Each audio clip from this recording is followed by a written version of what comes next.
Over the years, several African leaders have been overthrown and forced to exile far away from their home countries. Most of them died and were buried in their countries of exile or far away from home. The majority of these leaders were dictators who lost favor with their people, while a minority were actually good leaders who were victims of selfish military leaders. In today's video, we are going to cover some of the prominent African presidents who were overthrown and forced to exile.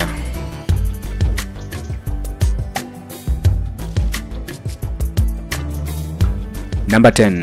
Mengitsu Haile Mariam, Ethiopia. Mengitsu Haile Mariam ruled Ethiopia with an iron fist from 1977 to 1991. It is said that during his rule, government soldiers rounded up tens of thousands of students and intellectuals and executed them. It is estimated that approximately 500,000 people were brutally murdered during his time as the president. In 1991, the Ethiopian People's Revolutionary Democratic Front marched towards Addis Ababa, forcing Mengitsu to flee the country.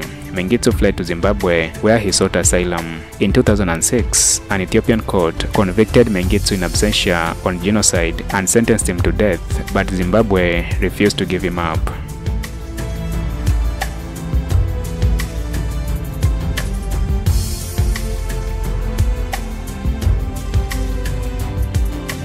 Number 9. Mobutu Sese Seko, the Democratic Republic of the Congo. Mobutu Sese Seko was a Congolese dictator whose leadership was largely supported by the United States and Western governments.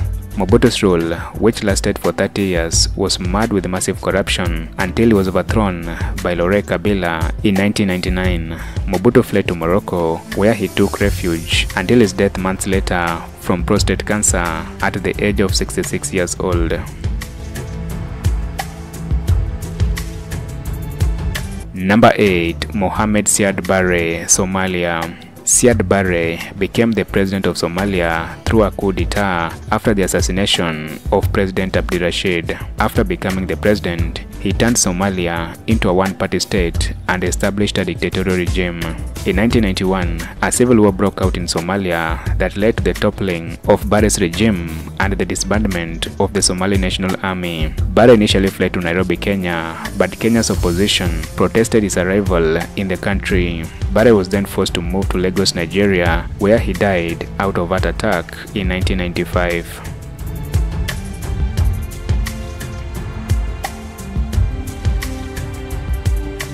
Number 7.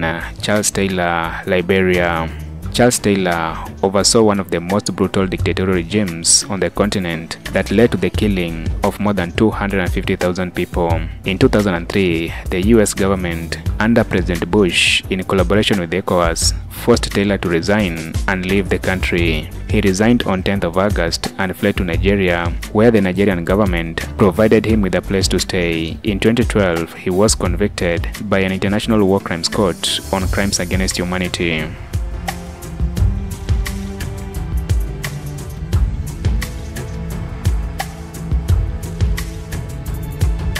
Number 6. Blaise Compaore, Burkina Faso. Compaore rose to power in 1987 through a bloody military coup that led to the death of Africa's revolutionary leader and Pan-Africanist Thomas Sankara. He ruled Burkina Faso for 27 years until he faced a popular uprising in 2014 that forced him to step down. Fearing for his life because of what he did to Thomas Sankara, he fled to Ivory Coast, but even while there, pressure has been mounting for him to be extradited to face charges on the death of Thomas Sankara.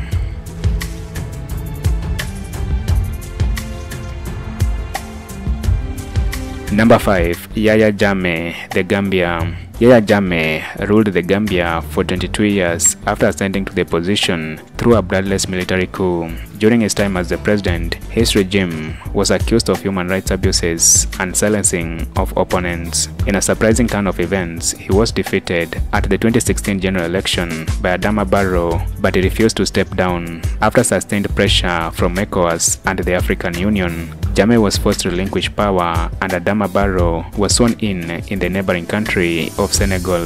Jammeh fled to Equatorial Guinea with his family and close friends. Nothing has been heard from him ever since.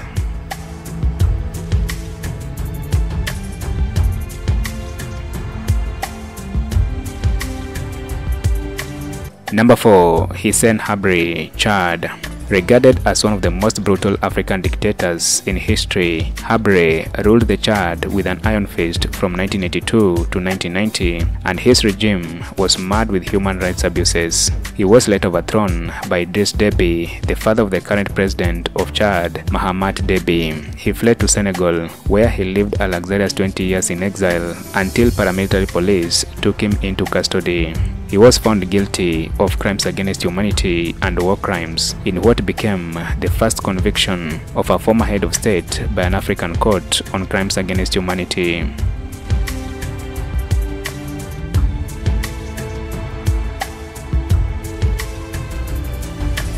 Number 3. Ahmadou Ahidjo, Cameroon. Ahmadou Ahidjo served as the first president of Cameroon from 1960 until 1982, when he was deposed by President Paul Biya. After being ousted from power, he spent his remaining years moving between France and Senegal, and he later died of heart attack in Dakar, Senegal, and buried there.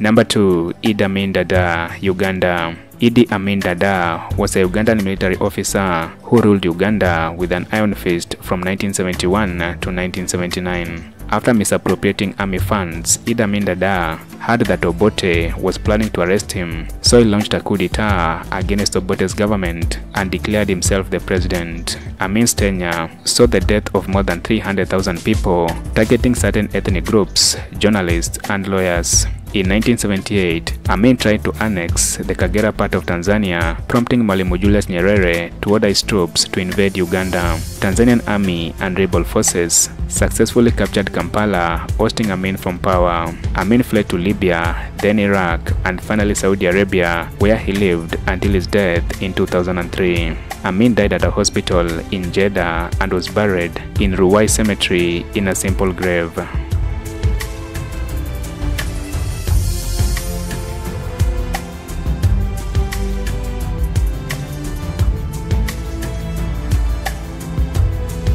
Number 1. Kwame Nkrumah, Ghana.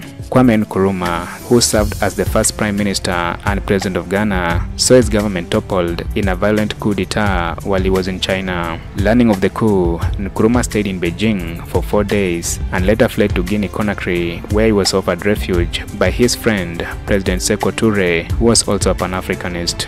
Nkrumah accused the US government through the CIA of plotting his coup d'etat because he refused to align with the Western powers. After the coup, Ghana ended ties with Russia and China and welcomed the Western Bloc, inviting the International Monetary Fund and the World Bank to manage the country's economy.